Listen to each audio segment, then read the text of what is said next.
Good afternoon, everyone. My name is Leah Smalley. I'm the Assistant Director of Financial Aid Services at the Coordinating Board. And today I actually have a special guest with me, Michelle Fairbanks. She is a part of my team, and she is joining me as a co-presenter today. And I just wanted to let everyone know that going forward, I will have an additional member on the call to do a co-presentation. And so without further ado, I'm going to let Michelle introduce herself quickly, and then we're going to get started. Michelle? Hi, I'm Michelle. It's nice to meet everyone. I've been a program specialist with Financial Aid Services for a year now, and prior to joining FAS, Michelle, I can't hear you. Hi. Can anyone else hear Michelle? Can you all hear me? Can you hear me? Okay, good.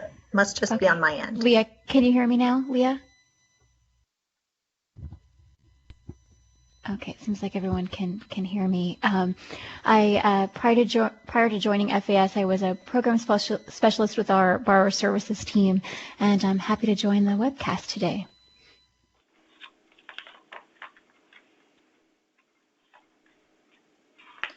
Okay, so I'm going to get started with the presentation. So let's move on to our topics of discussion. Can everyone hear me okay? Because it sounds like there might be a little bit of technical disturbance. Okay, great. All right, so our topics of discussion today, I'm going to do a brief legislative session overview to kind of talk through some resources and tools for y'all. I'm also going to give you an update not only on our paper TASVA, but also the e-TASVA that you may have heard of.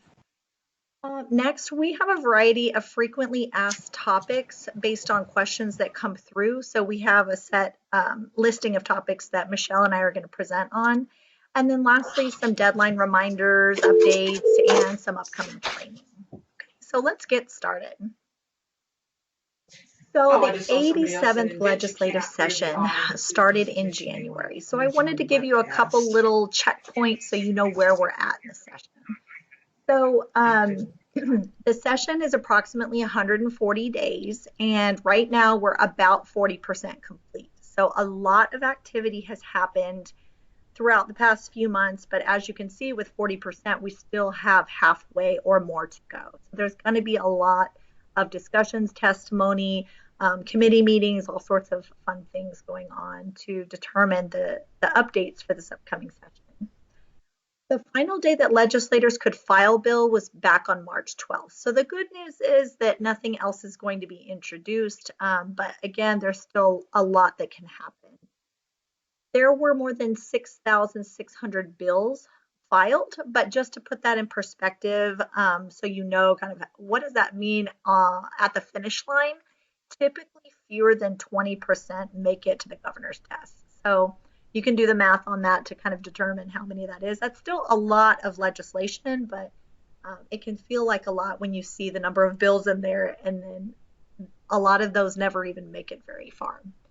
So one of the interesting things, though, is that the coordinating board itself, we're tracking over 480 bills, and those are related to higher education, general state agency bills, and then also tri-agency bills, which if you're familiar with that, there's a tri-agency initiative that was identified a few sessions ago, I believe. I don't know the exact information on that, but we are tracking all of those categories.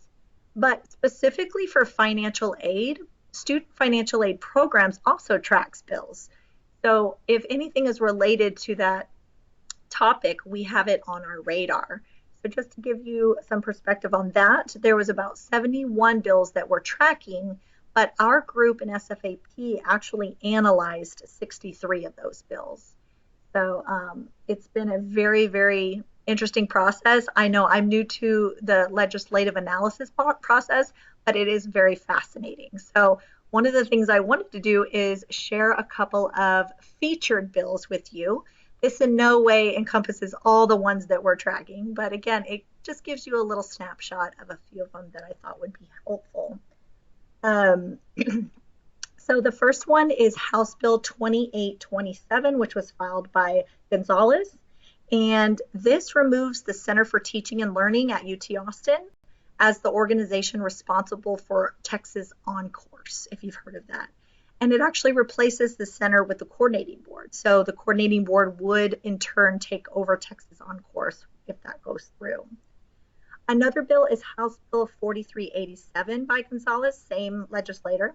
This creates a Texas Transfer Grant Pilot Program, and that would be administered through the coordinating board. And that bill also authorizes our agency to adopt rules to administer the program. So obviously, if that one comes to fruition and goes through, then we would provide a lot of training and support to explain the program and how that would work. The next one, there we go. The next one is Senate Bill 1237 by Zaffarini. This authorizes the coordinating board to award up to 3% of the funds appropriated for the two grant programs, which are Texas Grant and TEOG.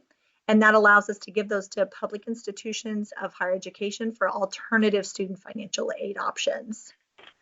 The next one is House Bill 3273 and Senate Bill 1860. These are what are called companion bills. And that means that both sides filed a bill that is either similar or identical.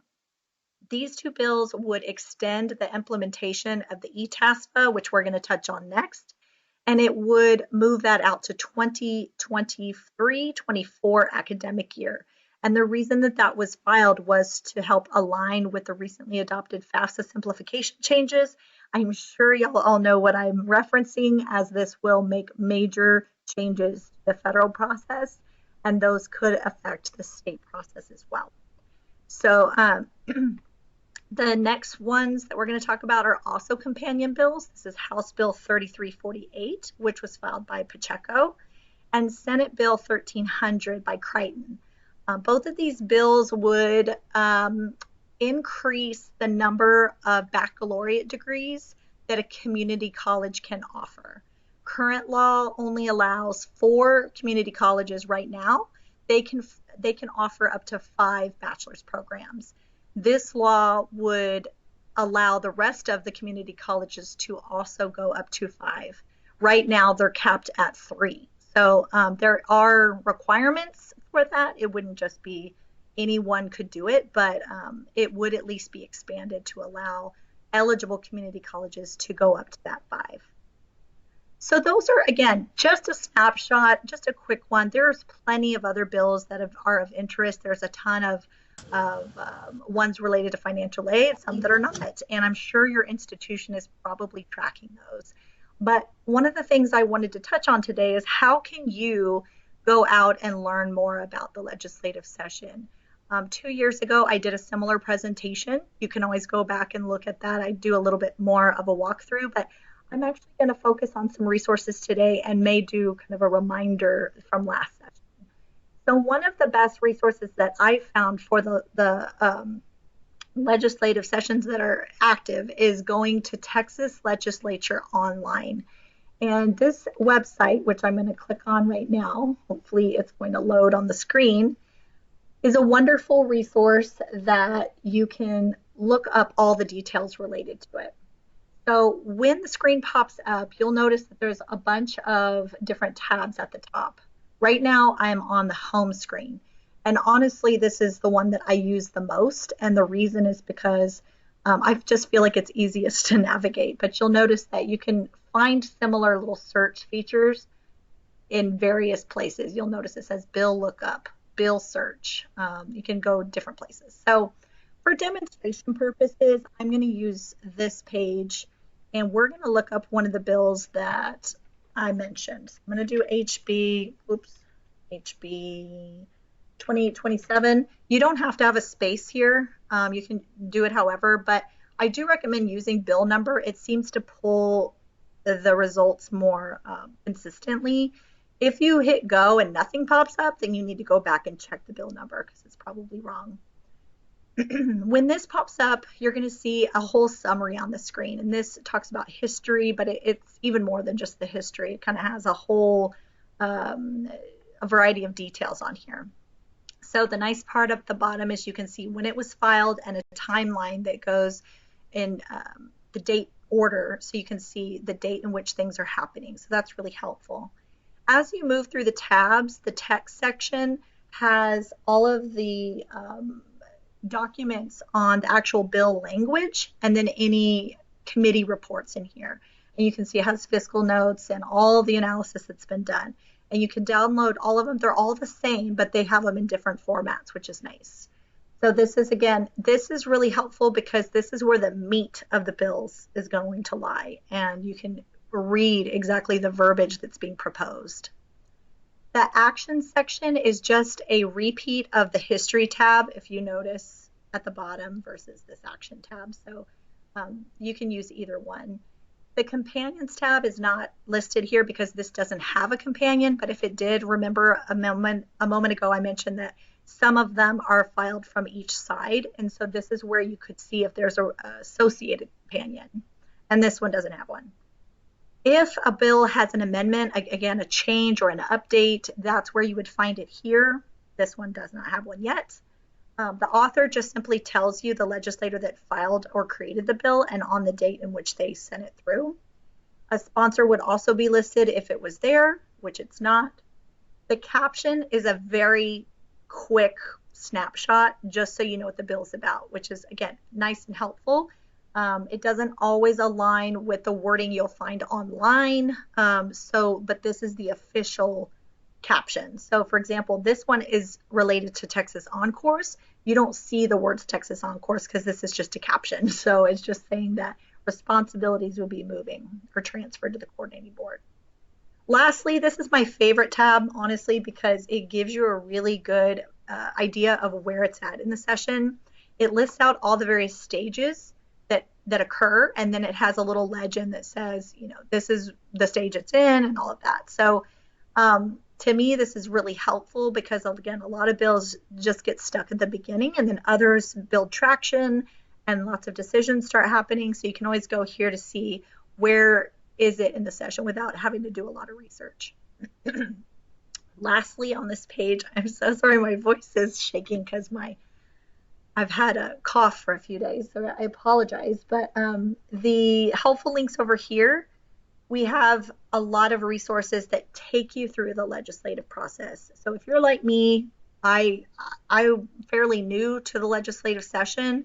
I've been doing it for about 4 years now. But if you're brand new, very helpful. Go out here and read these. The last thing I want to show you as far as a resource on this website is the MyTLO link. This is really helpful if you're very interested in particular bills. You can go in here, and when you click on any of those links, it's going to launch this page. Through here, you can create an account, and the reason you do this is because it will allow you to set up bill searches, alerts, and it'll email you anytime something is progressing through the session. So it's really helpful, again, if you're targeting certain bills and you want to make sure that you don't miss anything instead of going out week after week and saying, oh, is there any movement? This will just notify you automatically. So that's my quick demo. Again, if you go to 2 years ago, I did a similar one. You can reference that as well. But I'm going to move back to the presentation here. And if you have questions, again, the best resource is going to be your own institutional connections, but you can always reach out to the coordinating board just to find out if we have additional information or if there's something we can support you in during this session. As far as the resources, I went through TLO. There it is. A couple other ones that I wanted to let you know about. Financial Aid Advisory Committee met in March. And a YouTube video is up on the website, which I've included here. If you forward into the video about 37 minutes, there is an update that was provided, and it can be very helpful because it's the institutions talking about things related to financial aid and some of the concerns or questions and things like that. So very useful. Another resource is the Texas Tribune. Texas Tribune is a news outlet. So online you can read articles, see videos, you can just track what's going on in the media. And so I put a link here to that website. Again, lots of activity going on there. Lastly, I have a resource which is to the agency's legislative and media resources page. When you go visit at the top of our page, you'll see that link there. When you pull it up, we have it broken down by session. And so for this session, we have 4 documents available, which are the commissioner did some testimony, and so that's available online for you to read. It's full of data and information that's related to this session, or you can go back to prior sessions as well. So I just said a lot of information on legislative session. I hope that that was helpful and you kind of get a feel for the movement of the session and how to track things and where to go to get information. That was really the goal of this. Again, if you have questions, reach out. I'm going to move on to our next topic, which is the Texas application for state financial aid. So most of y'all reference this as TASFA. TASFA is an annually updated form for students that cannot complete the federal form, which is the free application for federal student aid. Each year, what we do at the coordinating board is we send out requests for feedback to the institutions. And the reason is because y'all are the ones that process the form. You work with the students. You know what is a challenge or what is working well. And so we send out this request usually around April so that we can start making decisions on how to improve, change, update, do different things for the form. So last week, this was sent out not only from the coordinating board, but also the TASFA listserv. And so we're requesting that information. And the way you do it is you go onto our website to click on the Contact Us link. You'll select financial aid question in the drop-down menu as the contact reason. And then the deadline for the submissions is April 30th. And the reason, again, it's so early in the year is because in order to make those changes, we do, as a committee, we review those those requests or feedback to make the decisions that would best suit all of the institutions across the state. There is a dedicated subcommittee, and it's made up of various institution types across Texas. So it's not a coordinating board committee, it's an actual institution committee in which my team participates so we can make the changes for y'all. So please, please, please, I ask this every year, look at the form and see what is helpful, what is not helpful. Send that in to us because we do try and take that feedback and make those changes for y'all. So what you're probably more interested in is eTASFA. What's going on with eTASFA if you've heard of this online form? So I wanted to kind of bring people up to speed, but you might need a little bit of background in case you're not really sure what's going on or if you've never heard of eTASFA. So I wanted to provide that. So last session, so several years ago, there was a House Bill 2140, and that was passed into law, and it's Texas Education Code 61.07762. And what this law does is it established the Texas application for financial aid, state financial aid, or the TASFA, or a similar application electronically through Apply Texas. And so that was the goal, is to get this application online and available for people so that they don't have to submit a paper copy. The law also established an advisory committee that was supposed to come together, and it was made up of a variety of stakeholders, which included institutions, school districts, programmers, different third-party organizations, all to weigh in on how this would be achieved. And so that committee met aggressively to come up with some recommendations. And part of this law was that they had to create those recommendations by January 1st of this year. And the reason they wanted to do that was to make sure that this could actually be developed. And so that was part of the law that was passed. And then lastly, the goal was to release that for the 2022-23 academic year. And that was done to also align with another legislation that requires that a student complete either a FAFSA or TASFA for high school completion, if you're familiar with that bill. So they did try to align the two so that they were available at the same time. So let's talk about where are we at with this. So like I mentioned, we did the recommendations. The committee was the one that provided feedback for that, and that was submitted to the legislature. We also identified funding to support development. That was something that was difficult at the time when we were doing the recommendations. We didn't have any ideas on funding. So hang on just a second. There we go. So the funding has been identified, which will help us move this again to the actual eTASVA in the live version.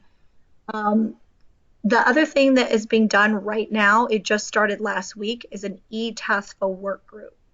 What we did is we solicited feedback from the paper application committee and also the eTASVA recommendation committee.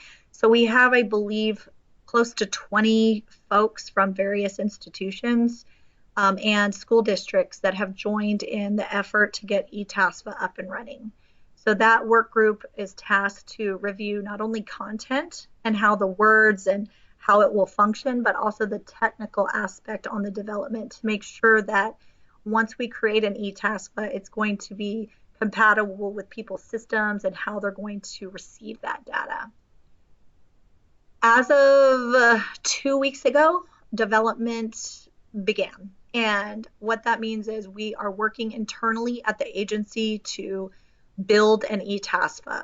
That is the goal. It is possible that it could go out to a vendor, but our goal is to keep it in-house. So more updates on that will become available as I know more. But as of right now, we do have developers that have started the coding process, and we'll be moving forward on creating the form for future purposes for like testing, and that will be done through the committee as well. Another thing that has happened recently, I mentioned the the FAFSA Simplification Act. There was some legislation that was sent through to move the release date from 2022-23 to 23-24. And the reason being that if a lot of development goes on to release it now, the FAFSA simplification process could significantly change that application.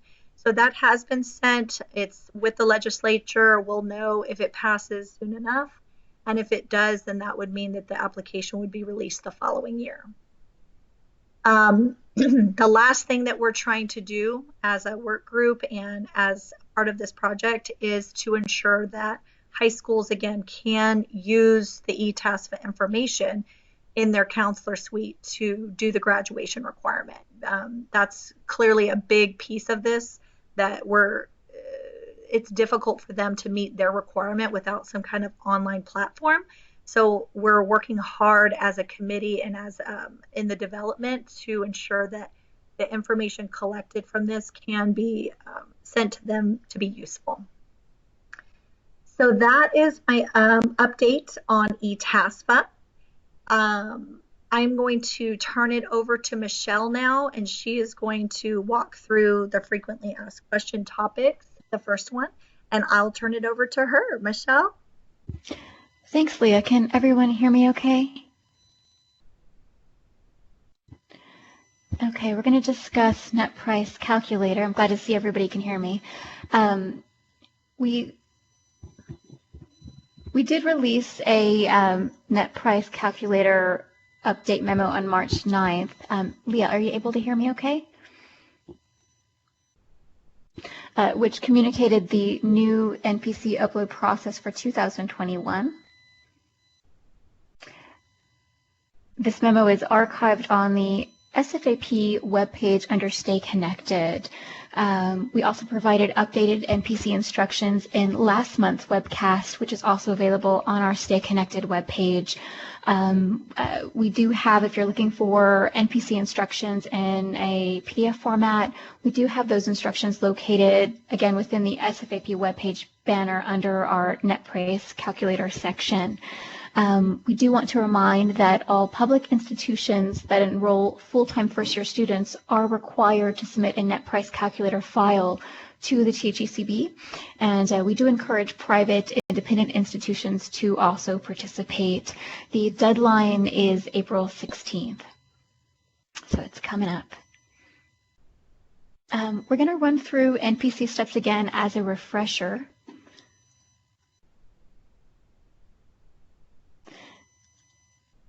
There are 3 steps within this new NPC process. Looks like there's a little bit of a delay here.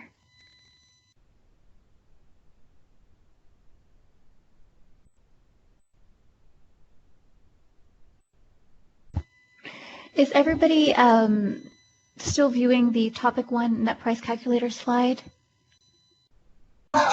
Yes. Okay. All right, thank you. Okay, so here we have our new NPC process. Like I said, it's 3 brief steps. Step 1, you want to go ahead and collect your budget data. Step 2, you'll complete the U.S. Department of Education NPC application. And step 3, you want to submit your NPC file to the coordinating board. We're going to look at a few other tips and reminders that we have identified over the past month that you may find helpful when navigating through this new NPC process. Regarding the NPC template, you do want to make sure that you are submitting the 2018-19 template using your 2018-19 budget information provided by the coordinating board. Ensure that you do not submit the that you do not select the 2019-20 academic year, as you can see here on the USDE's Net Price Calculator webpage. Within the NPC instructions update memo, there was a link to the 2018-19 college student budget Excel file, and then also within our NPC instructions PDF, there is a link to that the college budget file as well, so you can retrieve the data there. Regarding the NPC file type, institutions must extract the index file from the downloaded zip file, and you want to submit the HTML file to THECB. What we're finding is that the zip uploads are causing automatic duplicate submission, so it may seem that an institution is submitting their file multiple times. So just ensure that you are submitting the HTML format to us. Steps on the extraction and file submission process are also provided within the NPC instructions document located on our website. Regarding relinking the NPC webpage, the College for All Texans site was updated to reroute to the new NPC webpage, which is on our main website at highered.texas.gov. So here, this net price calculator link has already been rerouted, and we want to remind institutions to also make sure that you have updated your NPC link with that new URL to the new NPC webpage. What happens is if you have that outdated URL still linking to the previous NPC webpage, students are going to find that they're going to receive this error message, which is informing customers that the information is temporarily unavailable. And as you can see here, they'll be prompted to submit an inquiry, an online inquiry. So we want to refrain from, we don't want your students to receive this error message. And instead, we want them to, navigate directly to the webpage. Okay, I'm going to turn it over to Leah now. Okay. So I'm back up again. Again, I apologize that I wasn't able to hear appropriately, but we'll move on to financial aid database. I wanted to give y'all a couple quick updates since the deadline is approaching for validation. So the first one that you're going to see on your screen is related to state grant gear funding. We're getting a lot of questions from institutions on how to report students, whether they should be initial or renewal, and how to do that. And so just to clarify, regardless of the funding source, if you gave the student a state grant for Texas Grant, TEG or TEOG, you need to code them based on eligibility. So if you awarded them in your system as an initial student because it's their first time receiving it, then that's how they would be reported on FATS. Similarly for renewals, if you're giving a student money for renewal, then that's how they would be coded on FATS. Excuse me. When you go onto the manual, it does clarify that if you gave the student any of the GEAR funding for the state grant program, you simply use the data elements you always would for Texas Grant, TEG, and TEOG. So again, I know it seems complicated, but just think about, regardless of funding source, how does the student qualify? Are they initial? Are they renewal? And you'll put those into the item type online, just like you always would. So hopefully that clarifies. If you do have questions, you can type those into the chat box. Deshay will respond to those as we go. The other thing that we wanted to clarify was emergency federal aid. We did put in the manual that for the GEAR emergency program, we called it the EEG program, those funds do not get reported on FADS. But one thing that did come up, and an example of that would be the federal SEOG funds that you could use.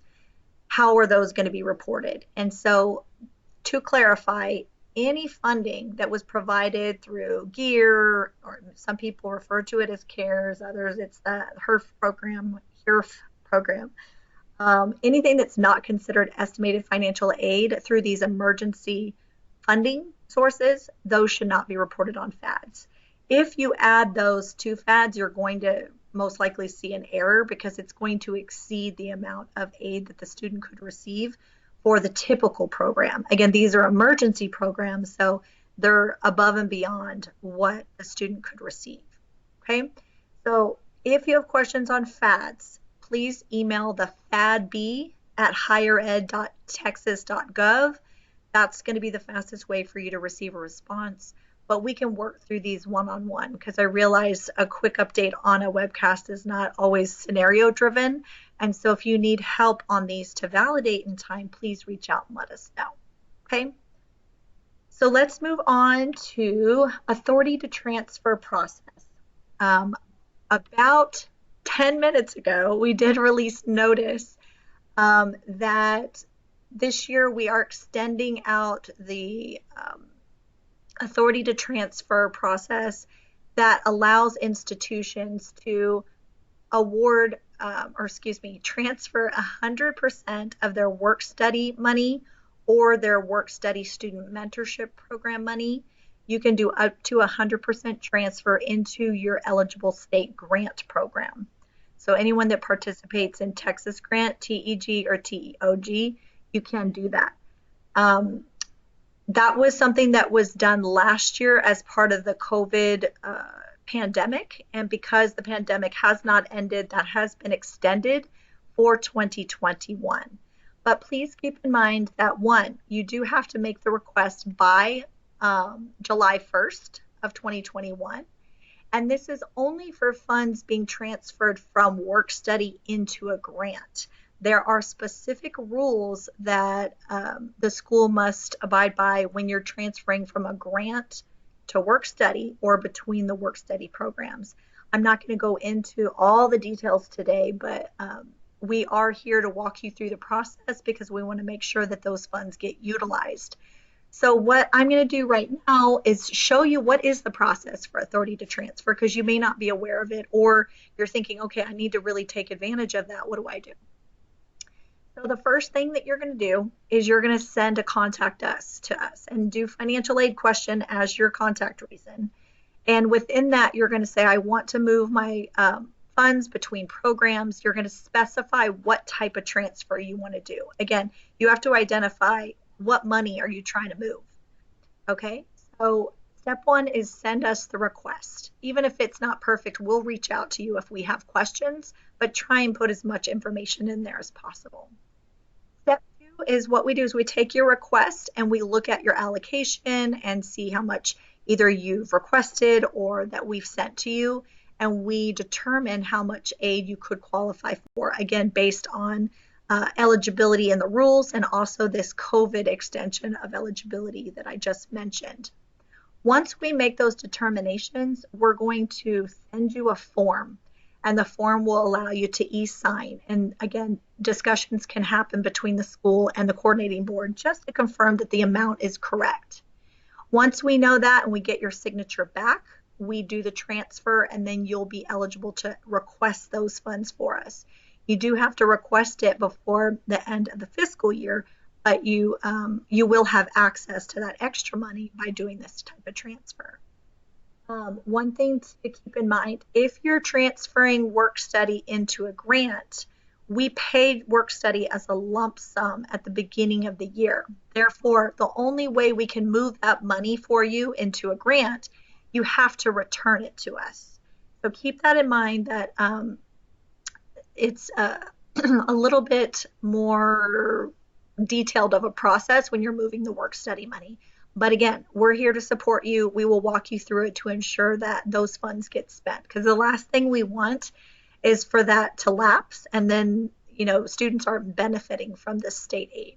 So if you have questions, reach out. You can call us, you can send the contact us, and we're happy to get those steps over to you. All right, lastly, the 21-22 allocations. We always get questions again this time of the year. What's going on with allocations? So first and foremost, we are working on preliminary 10-day data review. And that means that we're pulling together some estimates, and based on the data that we have, we're going to send those out to you for review. And that's going to be sometime in May.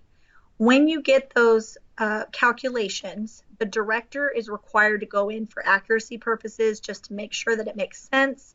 You'll want to look at your own records and your own systems to make sure that what we provide aligns, because again, some schools have their way of doing those. But if everything looks appropriate, then that moves on to the final allocation process. There are programs that require opt-in, opt-out. During that 10-day process, if it's one of those programs, which includes work study, educational aid, TEG, mentorship, and I probably missed one, educational, I already said that one. There's a handful of those that during the 10-day review process, you can change your decision. So if you opted in originally, you can opt out, and vice versa. So there is that window. But it's critical that you do it within that 10-day time frame, because if we don't get any questions, feedback, comments, or changes, that's when it moves on to creating the final allocations. The final allocations, though, keep in mind, because it's a legislative session year, we can't finalize them until the governor signs the the General Appropriations Act. So that is something to keep in mind, that it's going to be summer before those are released. But the preliminary will at least get out soon, so you can get an idea of what those allocations will be looking like. Okay? So that's an update on allocations. And I'm going to move it back over to Michelle. We're going to have hopefully the slides will progress correctly, and I'll let her wrap up with the deadlines and reminders. Michelle? Okay, thank you, Leah. Hoping everybody can hear me okay. So we're just going to talk again about some deadline reminders and training. So first being deadlines.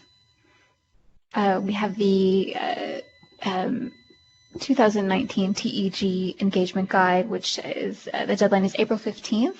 The NPC upload, as we discussed earlier, that deadline is just around the corner, April 16th. And our FAD Cycle 1 validation, the deadline is April 23rd. And just a reminder that FAD reconciliation is not required during that FAD Cycle 1. Regarding updates, Alexa, we have a little bit of a slide delay here, maybe an audio-visual delay. Just going to pause for a moment. Regarding the exemption and waiver summary, we do have an updated exemption and waiver summary on our Student Financial Aid Programs webpage. Is very helpful. So you're just going to see some updated information there. It's a great resource. There's also upcoming training.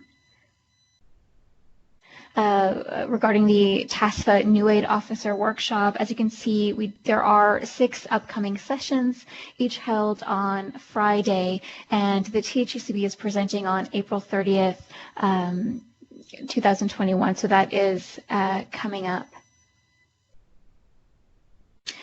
We have our upcoming webcast, which is going to be held May 11th. So lots of good training opportunities just around the corner. Contacting student financial aid programs, there are several ways that institutions and students can contact us. The first being our Texas Financial Aid Information Center, which is available to the public. That is where that hotline is available to assist customers with financial aid inquiries, financial aid questions. Next, our borrower services line, which is there for student borrowers, also co-signers. We've got a toll-free line for them as well. And then, of course, our institutional hotline, which we want to remind that it's for institutions only. So you certainly don't want to share this phone number with students. So we want to refrain from sharing with students.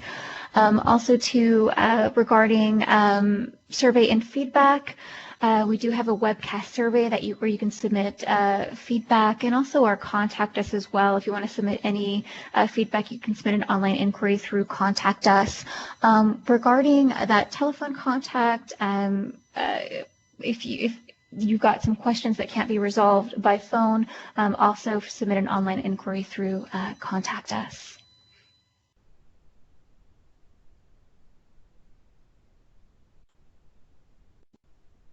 Looks like we're experiencing just a little bit of a delay. All right. Thank you, Michelle. We're at the end of our session here. I see a couple people. I thought I saw some people typing, but this is your opportunity now to type in some questions to see if Deshay, Michelle, or I can assist.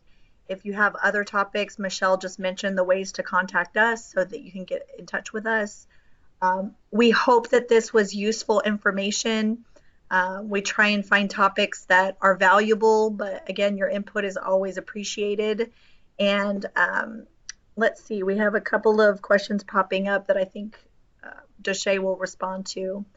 But yeah, I appreciate y'all's patience as we navigate through the co-presentation of this. And I'm excited to have, again, my team assisting. I think Michelle did a fantastic job. So thank you for joining.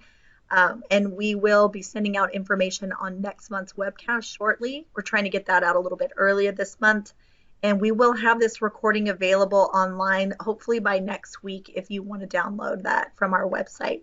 That's going to be located under the Stay Connected page. Click on the Webcast Archives.